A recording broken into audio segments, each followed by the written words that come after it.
Welcome, deities of the winter winds, to Geek Salad's retro movie reviews from the Geek Salad podcast. I'm Andy. And I'm Mike. And we close out our Christmas season with the third in the Santa Claus trilogy. Hoping desperately that Martin Short could save the Santa Claus 3, the Escape Clause.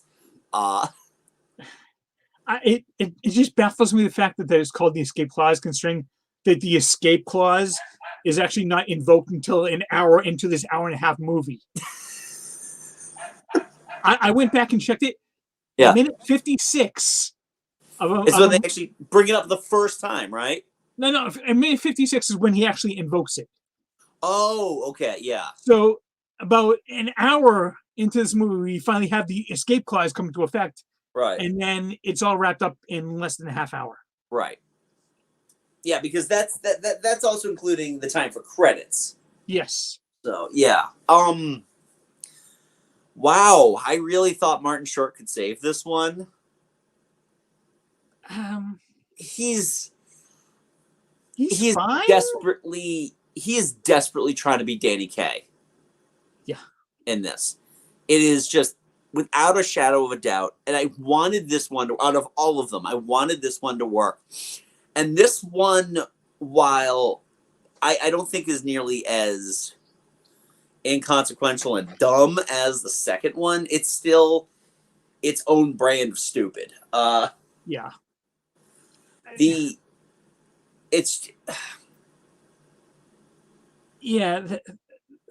There is a lot of talent in this movie, and it just baffles my mind the fact that none of it is actually utilized very well. No, not at all. It's funny too, because in the same year that this movie was released, excuse me, Alan Arkin won an Oscar for Little Miss Sunshine, which was released in 2006 as well. So we've got Alan Arkin, Anne Margaret, Martin Short, Judge Reinhold. No, it's Judge Reinhold. Yeah. And they still have to resort to reindeer farting jokes. Again, those reindeer get worse every time. It's almost, and I joked about this with you while we were texting about this earlier. It's like, I wouldn't be one bit shocked if there was a watermark in the reindeer, because they're using freeware to design those things. Well, it's probably the same freeware that they use to defrost Laura and Neil at the end. I mean, I just watched that, and as soon as I watched it, I sent you a text saying, and that's when the special effects budget officially ran out of money. There are two movies that you can pinpoint where they officially ran out of money. This one and Masters of the Universe. And 12 to the Moon. And 12 to the Moon. It was the 2000s. Fart jokes were the shit back then. Quite literally. And they used one in every single movie. Oh my God. It's just like, the reindeer gags aren't that fun. They weren't funny in the first one. And now, 12 years later, they're still not funny. And now not only are the reindeers farting, but they're laughing at their own farts. Right. Yeah, exactly. So that's how far we've come with our technology. Again, it's one of those things where Tim Allen is just simply being Tim Allen. Elizabeth Mitchell is horrifically underutilized. Alan Arkin is just being Alan Arkin. The Alan Arkin than whoever Alan Arkin. He's just talking like this the entire time, and it's just what I'm gonna do. And I'm married to Anne Margaret. I mean, I'm fairly certain he got the better end of that deal. Yeah. It's just the thing about this movie. Now, we alluded to this last week about the cameos, because in the first Santa Claus movie, Peter Boyle shows up for 2 scenes and then just is never mentioned again. And then he comes back for a very brief second as Father Time in the Santa Claus 2, the Mrs. Claus. But he actually has a bit of an extended cameo in this one, as does Aisha Tyler, Kevin Pollak. Unfortunately, I don't remember the name of the actor who played the Tooth Fairy. Hold on. Yeah, I'm sorry. I know he's like a venerable character actor. I just can't remember his name. Yeah. Wow. Wikipedia does not list those. Oh, because I'm looking at the wrong Wikipedia. Oh, Sorry. okay. Oh, that can happen. Yeah. Let me put on my glasses so I can actually see this. Yeah, that's a good idea. Yeah. But and Michael Dorn plays the Sandman. Yeah, Michael Dorn. He has more to do in this one, sort of. He's got the most to do in these, because everyone else, towards the end of the climax, everyone's just like, I can't do anything. Sorry. It's Art LaFleur as the Tooth Fairy, and let's not forget Jay Thomas as the Easter Bunny as well. Oh, I forgot Jay Thomas was the Easter Bunny. Oh. No. Thanks, Kurt. Oh, thanks, Kurt. Yep. Sorry, I wasn't looking. It was a race. It was a race. But this was supposed to be the Martin Short show. It's inspired casting. I feel like I did like his costuming. I thought the costuming was good. The makeup was a bit much at times. Yeah. But obviously they spent money on that. Money they didn't have to finish rendering special effects later on down the line, obviously. Yeah, this one actually only had a budget of $12 million. In 2006, and this is supposed to be a bit. I'm trying to remember. This was still the Eisner years, right? Or was Eisner gone by then? 2000. I believe 2006 was the last year Eisner. I believe he retired. They parted ways. Yes, they parted ways. And yeah, he wasn't forced out, though technically he was forced out. Oh. But yeah, this was his last year, so this was still done under his right. command. So it was all, let's do everything on the cheap. Even though we had a huge hit with Pirates of the Caribbean. Pirates of the Caribbean 2 had already come out and outgrossed Pirates 1. Same year. Yeah. It was the same year as 06. Yeah. That Dead Man Tell No Tales, or whatever the second one was, because I don't remember. After the first one, it's like, why didn't you bother? Dead Man's Chest. Okay. This one, I mean, well, like the first two had, they had some stuff happen at the North Pole, but then they had a lot of stuff happen. This one, like 95% North Pole. Oh yeah, no, they really went in on the North Pole stuff. Mainly because you can't do all those idiotic hijinks that Martin Short is just trying to like. I mean, he's like a 1960s Batman villain in just pettiness and stupidity of his chicanery. Yeah. I'm gonna make things bad around here. Woo! Yeah. Woo! You know what though? Actually, you know what it reminds me more of? It reminds me more of Santa Claus Conquers the Martians. When I can see this. Yeah, when they like switch the things, and then nobody's ever gonna figure this out. But the thing is that Martin Short is can almost always rescue a movie. He might not pull it completely out of the mud like a Paul Rudd can, but or Dwayne the Rock Johnson, or Dwayne Johnson, exactly. But I can tell he is trying his hardest, but at some point, even he was like, I just can't do this. This is Again, it comes down to the fact that this is still the Tim Allen show, and that show is just gotten old and tired. It's not Tim Allen. It's not fun, and these movies. I mean, I didn't find these movies to be fun. And go back to the first one. We can explain why I didn't care for this, but it's just the Tim Allenness of it all has a shelf life that. Yeah. If it's not Buzz Lightyear, it's this. It's this kind of thing. Yeah, I mean, I wanted him to save this movie so badly. I was hoping for it too, and I thought that when he had his big musical number, I was like, "Here it is." Nope, nope. This is stupid. Yeah. This is like Martin does Liza. No, that was Martin Does Sinatra. Oh, it was. Can we talk about that though? The alternate universe, the multiverse of the Santa Claus, where Jack Frost 20 gets. minutes of it, sure. Yeah, seriously, stakes. Where he puts the suit on. Now, here's what I was trying to figure out. Okay, because when you put the suit on, there are stringent rules to being Santa Claus. We've established that. This movie doesn't do a good job of establishing anything until it's like it's plot convenient to do so. Oh yeah.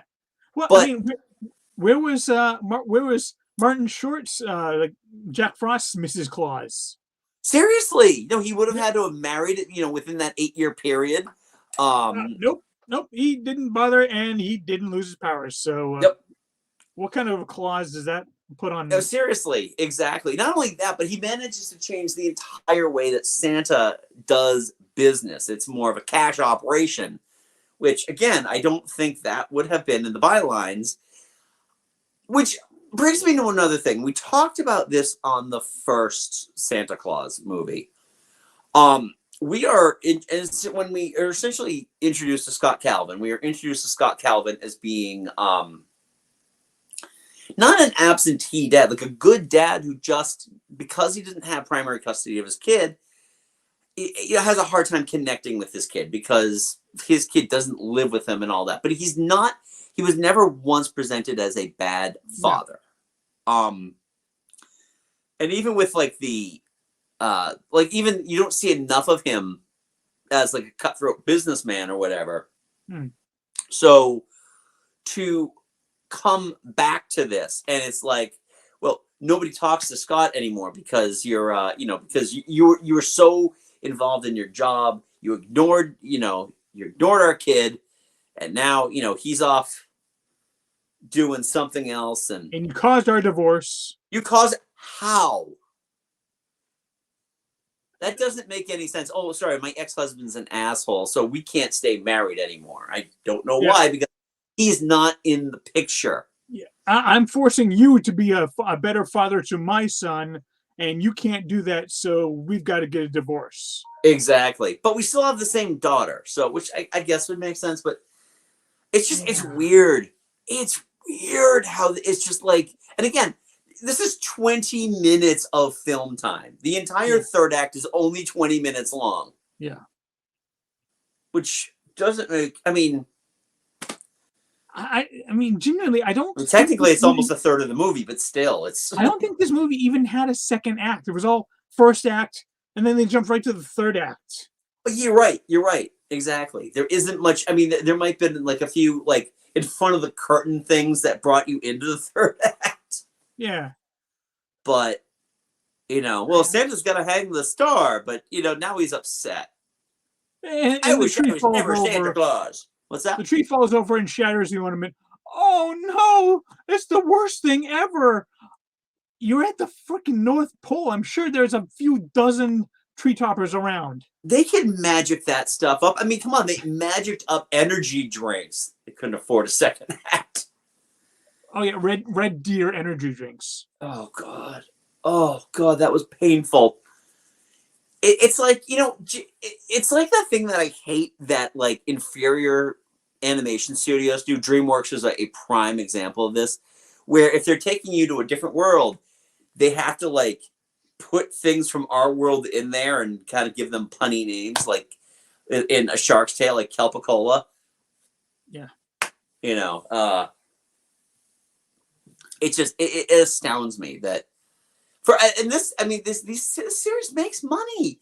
So to throw $12 million in there, well, it's indicative of the very end of the Eisner era. Yeah. And I mean, this movie did make like about 110 worldwide. So it did make money. Oh, it did make money because it didn't cost anything to make. I mean, this is what this is what modern day horror movies cost now. Yeah. And that's about what modern day horror movies make too. Seriously, yeah, exactly.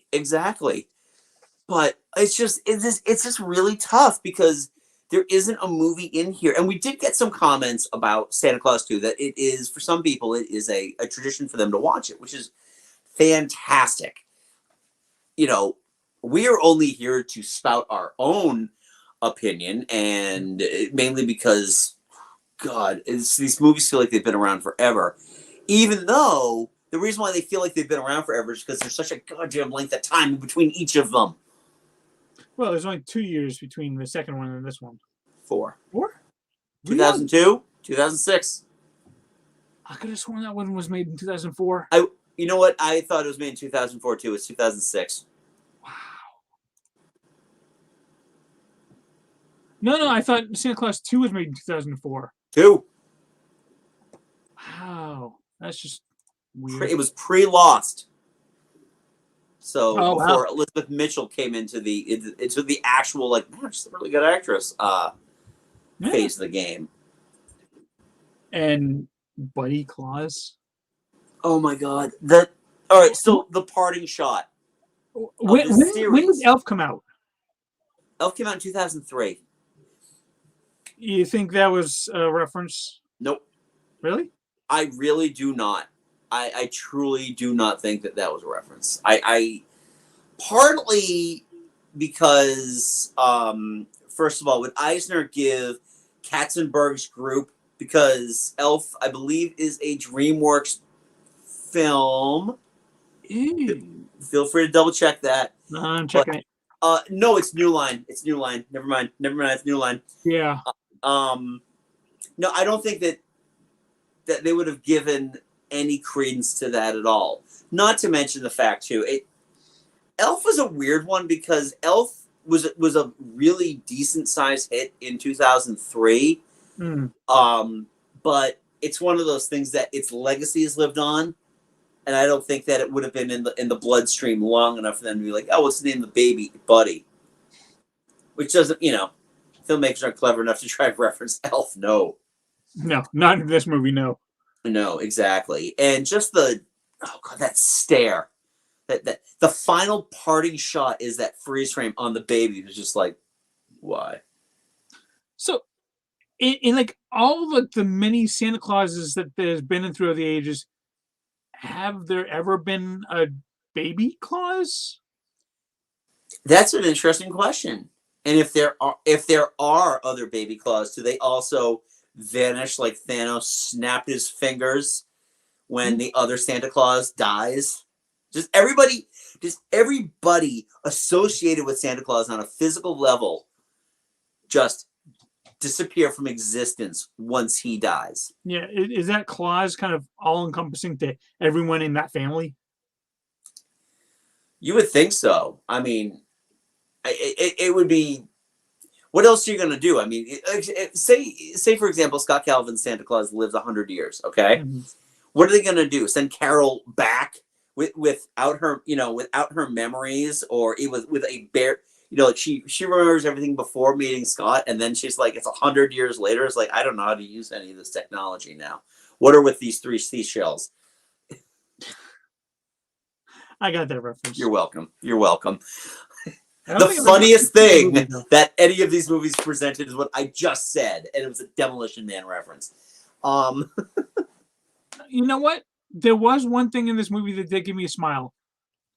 The bloopers at the end. They were good, but here's the thing.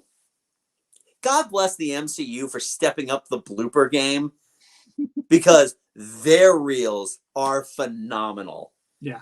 It's a lot better than just having people trip over a line like 15 times. Tim, stop laughing.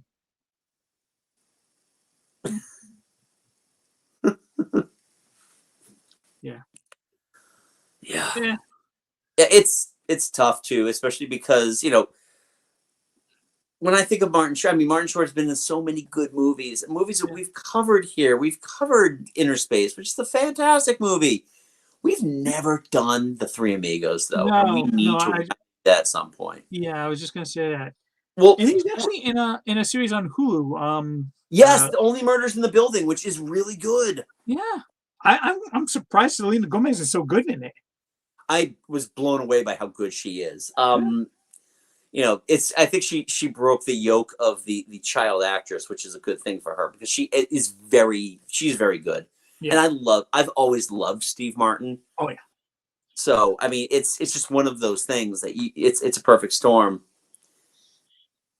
I have a question. Is this worse than the holiday special? Well, that's a good question. All right. So, as I mentioned, Kurt, the holiday special is a rite of passage. You have to do it because it is staggering the awfulness of it. But I feel like the sentient pile of cocaine that wrote the Star Wars holiday special is a better excuse.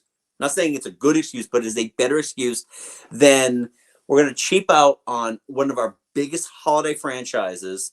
We are going to bring in a beloved star, probably pay him scale for it too, because he wants to do a kids film or whatever. He's got grandkids, and let him 12 do that. million? Yeah, he Huh? didn't make a good paycheck on this one. Had only Now, $12 that, million now budget. with 12 million, I gotta wonder Yeah. how much that went to Tim Allen. Because of course it did. So that's a tough call. It's again, I don't think that this movie is as bad as the second one. I think the second one is meaningless, realistically speaking. And that is my opinion of it. I feel like the second one, in the grand scheme of these three movies, is the most meaningless out of them. You get Carol out of it, but that is it. And we talked Yeah. about that. We talked about the fact that they so close to getting to the point, and they blow it every time because hey, look, the Rangers are here. By the way, I did finally finish watching the second one this morning. Yeah, you can say no to this marriage proposal, but if you do that, you'll destroy Christmas and kill the hopes and dreams of everybody on Earth. Wow. Yep. Talk about not blackmailing anybody. Hashtag consent. I don't know. For me, I still prefer the second one over this one, mainly because the stuff that I really can't stand is all the stuff at the North Pole. Like when they left the North Pole in the second one, there was actually a decent movie Yeah. in there somewhere. Here, it's pretty much all a North Pole, and so there's no decent movie anywhere. It's all just goofy gags and farting reindeer and look at all that. We're all Canadians, eh? Oh God. Oh, that was painful. That was really painful, especially because Martin Short is an SCTV alumni. Yeah, very proud Canadian, and he had to deal with all this shit.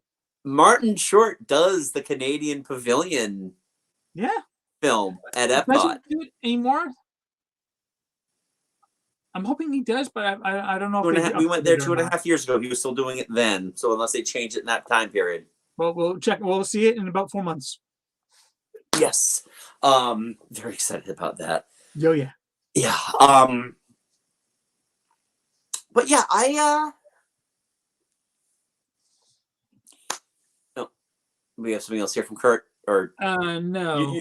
You made the motion of a Kurt, so it's well no, it's because I've got like all the notices on the side here, and someone posted it looks like it's just kind of spam, so I'm not even gonna click on it. Oh, it's probably well, I too want to meet hot moms. No, it says vark.tech. Yeah, no, that's Crypto Bros are after us again, man. Yeah, Kurt just confirms it's a bot. Very cool. Thanks, Yep. Kurt. Oh yeah, totally. Thanks. Yep, it is totally a bot. Yeah. Which I mean, all right. This is what we call babysitter TV. This is the stuff that we would show. Just okay. I got a lot of cookies to make right now. Kids, watch the Santa Claus trilogy. I don't care if you're 14. Actually, 14. They're probably leaving. Yeah, exactly. This is good Martin Short 5 and under. Yeah, well, considering that the 2 and 3 are both G rated. Yeah, this one is too. That's what I'm saying. Yeah, the first one was PG. The other 2 are G. So it's We'll find something better next year to talk about. Yeah. I kind of feel like So here's my opinion for next year's reviews. I say we take a look back at, and again, stuff we haven't covered yet. Maybe we look at some of the nostalgic 80s Christmas movies and whether or not they've aged. I'm thinking specifically about Christmas Vacation because we just rewatched that one. So I'm sure you have thoughts.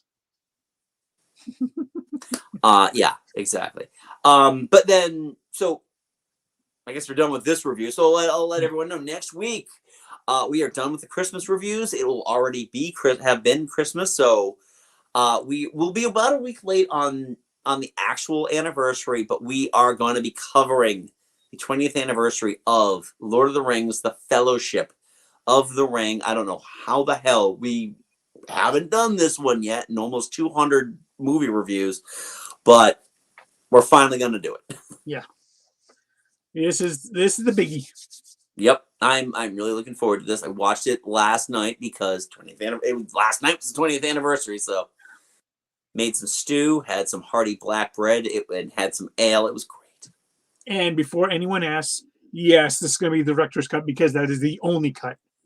You know, and is quite honestly, there are two movies that you are kind of allowed to consider the extended cut or the director's cut to be the official cut. Lord of the Rings, first Blade Runner. That's it. The first Blade Runner, there are like 5 different director's cut. Well, I'm talking about the one that was actually the long-term release, not the final cut that came out about 15 years ago. Is it as boring as the theatrical cut, or is it more? It depends on your mileage on Blade Runner. I love Blade Runner. It's understandable. It's okay. It's okay. We're not going to argue here.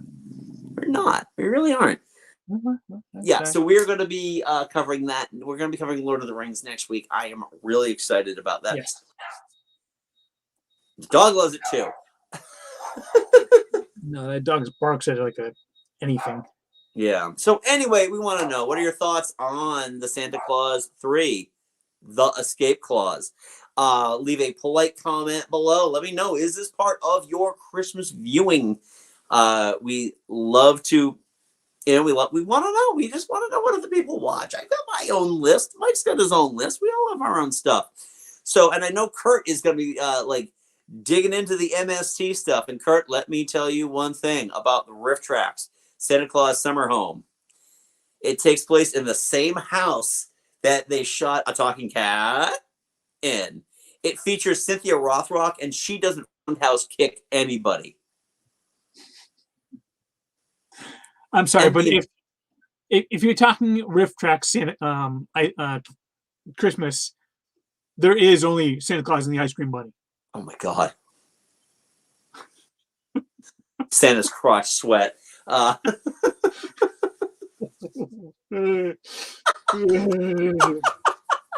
that's good old-fashioned nightmare me fuel. So we want to know, what are your thoughts on this one? Again, leave a polite comment below. Don't forget to like this video. Subscribe if you haven't already. We do this all the time. Also, Mike and I do host a little podcast called Geek Salad. You can check that out wherever you get your podcast from. New episode coming up this week. We ranked them the top 6 best and the top 6 worst television TV specials. Yes. For Christmas. So that will be out later this week. It is a interesting list. So we've already got our plans set up for next year too, which is going to be so much fun. You're getting 2 Christmas episodes next year, but you got to wait a full year. Yeah. Other than that, go follow us on Twitter. We are on Geek Salad. We are at Geek Salad Radio on Twitter, Geek Salad Podcast on Facebook. Check out our TeePublic store. You've still got a few days before Christmas, so you can get that express shipping. Just look for our gear using the keyword Geek Salad Podcast for your mugs, t-shirts, and whatnot. Especially if you're like my family, where COVID has delayed by about a week any of your meetups. So if you haven't ordered for that side of that family yet, you've got time to get it shipped to you. It's reality right now. Yeah. All right, I'm done. So anyway, until next time, I'm Andy. I'm Mike. Go forth, be nerdful, and hey, guys, Merry Christmas. Merry Christmas, Happy Holidays, whatever. Happy holidays.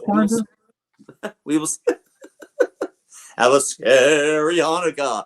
Have a great night, everyone. Thank you. All right,